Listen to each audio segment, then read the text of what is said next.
কবরে যে ৩ প্রশ্ন করা হবে। আসসালামু আলাইকুম প্রিয় দর্শক, উম্মা কণ্ঠের নতুন আরেকটি ভিডিওতে আপনাদের স্বাগতম। আজকের ভিডিওতে আমরা জানব কবরে যে ৩ প্রশ্ন করা হবে সে সম্পর্কে।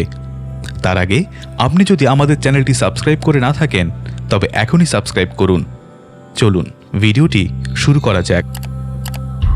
মৃত্যুর মাধ্যমে মানুষের পার্থিব জীবন শেষ হয় এবং শুরু হয় নতুন এক অধ্যায়, কবরের জীবন।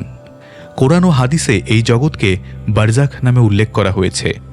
বারজাখ একটি আরবি শব্দ যার অর্থ হল পর্দা, আবরণ বা ব্যবধান। মৃত্যুর পর থেকে কিয়ামত পর্যন্ত সময়কে বারজাখের জীবন বলা হয়।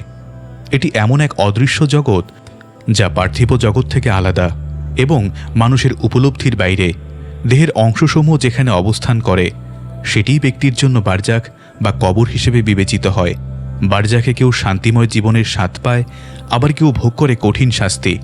মুমিন বান্দাদের জন্য এটি হবে জান্নাতের এক টুকরো বাগান, আর গুনাহগারদের জন্য হবে জাহান্নামের গহ্বর। হাদিসে এসেছে কবরের শাস্তির মধ্যে রয়েছে দুই পাশের মাটির চাপ, সাপবিচ্ছুর দংশন, ফেরেশতাদের প্রহার এবং জ্বলন্ত আগুনের আযাব। তিরমিজি হাদিস 2460। অন্যদিকে একজন মুমিন বান্দার জন্য কবর হবে প্রশান্তির বিছানা, যেখানে সে জান্নাতের নেয়ামত ভোগ করবে। মুসনাদে আহমদ হাদিস 18534।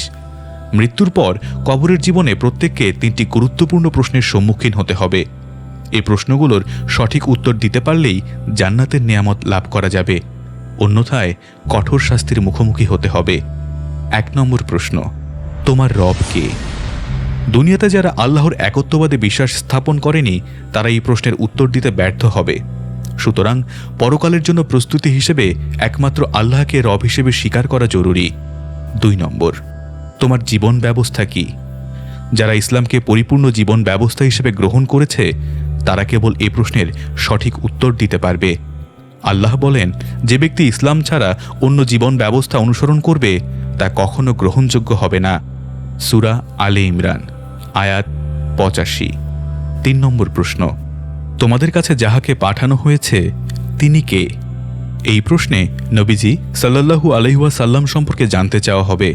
যারা তার সুন্নাহ অনুসরণ করেছে তারা সহজেই উত্তর দিতে পারবে, আর যারা অন্যদের আদর্শ গ্রহণ করেছে তারা বলবে আমি জানি না।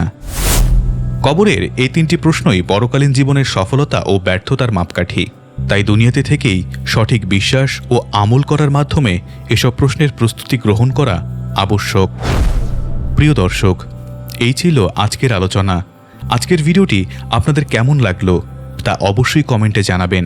যদি আমাদের ভিডিওগুলো ভালো লাগে তবে সাবস্ক্রাইব করতে ভুলবেন না।